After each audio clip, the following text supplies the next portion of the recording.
Live from the chicken wing capital of the world, Buffalo, New York. You're listening to the Childcare Bridge podcast, your source for the best tips, tools, and tactics on how to market and grow your childcare center, ensuring total domination. Total domination. This is the Childcare Bridge, and this is your host, Michael Tasner.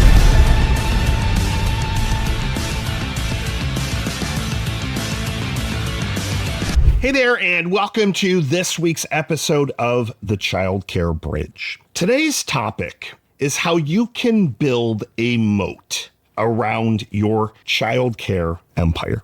Now, one of the things that has been happening day in and day out over the last couple of years is that the competition for childcare has increased. Now, while childcare is one of those recession-proof, recession-resistant businesses, it doesn't mean that there is an unlimited amount of demand. And you are often competing with free, you're competing with schools, you're competing with UPK. And now, more than I have ever seen in my 10 plus years in this industry, you're competing with a lot of franchise brands and just a lot more competition. Now, the good news is there's an answer. And unless you are one of those centers that is in the middle of nowhere and you are the only game in town, or you have some really, really unique methodologies, for example, you're the only trilingual childcare center, being one example. It becomes a kind of not a losing battle, but it becomes a bit more of an uphill battle for you to maintain your foothold, to maintain that wait list, and then to be able to build it to the place where you can then have great confidence to open another location, expand your current location. So how do you build this moat? And the way that you do it is by focusing on 4 core areas: marketing, operations, accounting, team/talent. You have to have those 4 areas, which happen to make up the word moat, dialed in, tied up in a bow, firing on all cylinders for your childcare empire to be impenetrable. So think about it. Let's just look at a couple of areas that you might have some weak spots. If you look at team, do you have a great culture? Would your team rate their happiness at least an 8.5 or 9 out of 10? And that's everyone in an anonymous survey. Are you able to keep and retain great directors, teachers, staff? Are they well compensated? Do you have all of that stuff flowing? If I jump over to accounting, how often are you looking at your numbers? How healthy are your books, your P&L? Are you deploying a methodology called profit first, where you are taking profits out of the business before it gets sucked and moved into all these other places to where there's nothing left for you? Do you actually know your cost to deliver care, your COGS? Are your books getting updated and reconciled at the very least once a month? If I jump over to operations, do you have systems and processes for everything? Do you have meeting rhythms where you're meeting with your team on a structured basis? Do you have goals? Do you have what we call a painted picture or a vivid vision? Amazing book by Cameron Herold, where he talks about that entire framework. Like, do you have all of that stuff dialed in? And finally, what does your marketing look like? Are you able to generate leads on demand? Are you able to generate enrollments on demand? Are you able to predictably know how many leads it's going to take to then equal a tour and then an enrollment? Do you know what it costs you to acquire a new enrollment? Do you know what an enrollment is worth for you out of 20, 30 months, for example? So there's all these little areas within each of those frameworks: your marketing, operations, accounting, and team. And until those areas, those 4 areas, and then all the sub areas below are completely buttoned up, you're leaving yourself open to be taken over, open for disruption. So looking at those areas that you might have some holes, what if your team was to the place where I don't really know if I want to work here, the pay's not great, we don't have a good culture, it's kind of thankless? How do you think that might open you up for, I'll just use some fun words, but open you up for an attack?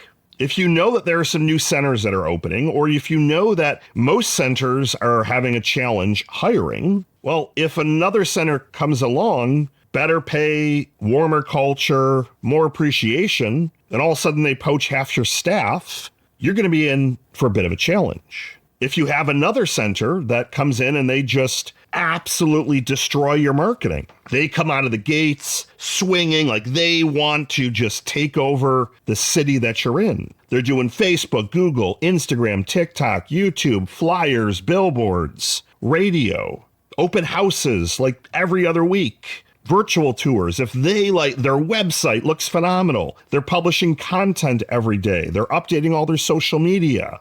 If your marketing is nowhere to be compared to that particular standard, all of a sudden your, let's call it 50 leads a month that you were getting and your 25 tours and your 10 enrollments, all of a sudden those lead numbers start to dwindle. Now, next month you've got 40, 30, 20, and then all of a sudden you're like, what the heck happened? Operationally, that can leave yourself open to so many potential challenges. And when I say operations, it's not simply your standard operating procedures for how do you check families in and how are you doing the different things throughout the day and changing diapers and tracking food and all of that stuff. That's all in there. But it's also the high-level strategies. Do you really know your why? Like why you're in the business that you're in? Like what are you actually trying to accomplish? And does your team know that and know how they fit into that equation? So if you compete against another center and they have a CEO or an owner or even a director that is more mission driven and shows the team how they are not just kind of a cog in this big machine, oh, you're just a teacher or you're just an assistant, but hey, we're changing families' lives and here's how your contribution is helping all of that. They could come and disrupt you there. If your accounting is one of those things that you like to think about once a quarter, a couple of times a year, you think about it maybe at tax time, then you do your extension, so then you think about it again the following year. If you don't know how profitable or lack of profitable you are absolutely going to get destroyed. I've studied small business failure, not just for centers, but small business failure as a whole. And I've made it my life's work to help reverse that trend.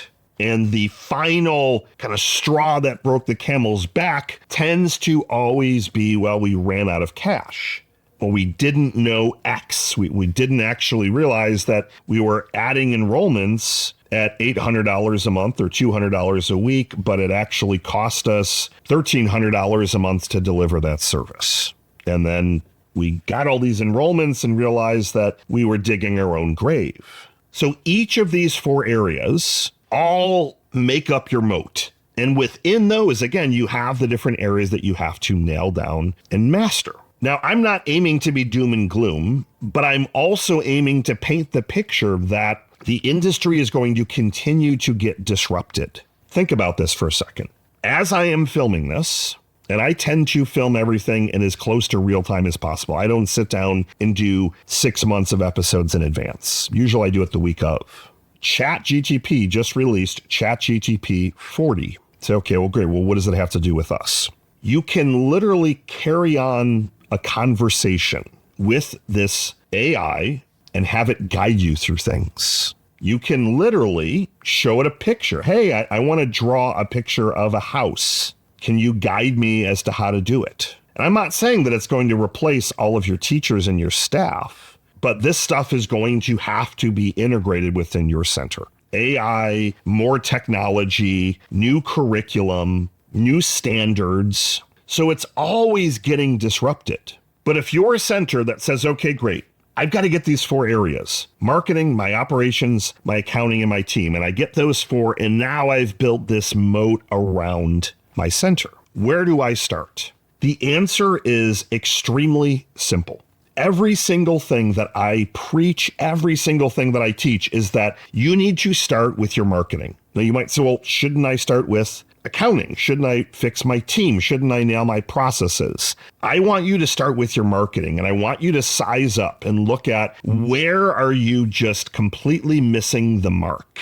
Where are you just like so open for disruption, so open for an attack, whether it's you're not investing anything in marketing, your website hasn't been touched in 10 years, you have no social media presence, no new content, no email list. Like, where are you really open for an attack? And I need you to start to clean those up.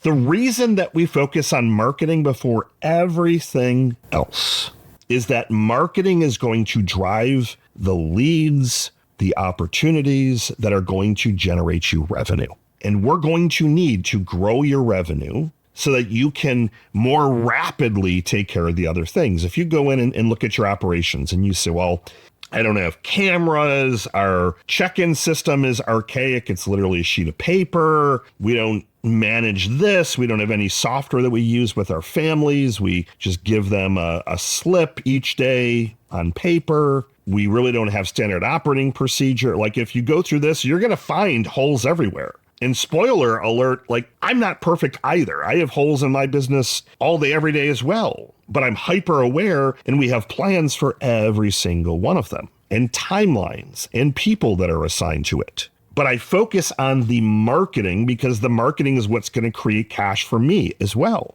So if I say, well, I need a better system for X, I want to move us over to this fancy tool. If the cash isn't there, I'm going to get discouraged. I'm going to, oh, geez, this stinks. This is no good. But if I can see that the marketing is working, it's driving leads, it's driving opportunities, it's driving new revenue, that new revenue then allows you to invest in the other areas. You can up-level your operations. You can pay your team more. You can hire a better bookkeeper.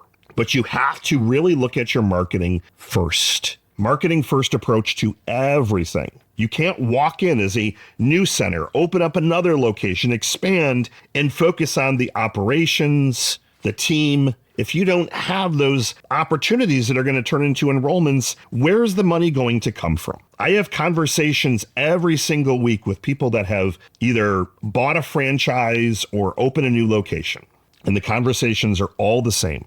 I invested a ton of money. I don't have enough enrollments. I'm losing money hand over fist. And then I ask a simple question and things get awkward. How much have you invested in marketing? How much marketing have you done? How much marketing are you currently doing? What agency are you using?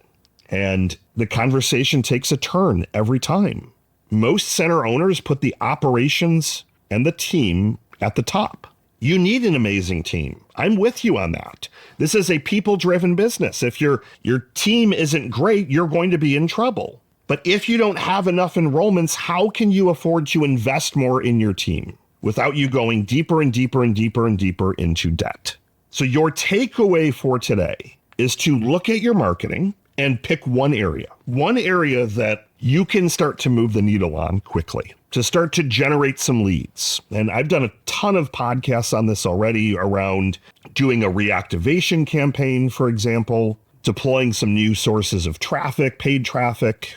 But look at one area that you can start to move the needle with, and then those will start to drive everything else. You've got to build your moat if you want to stand the test of time. Michael Tasner signing off. Good morning, good afternoon, and good night. See you next week.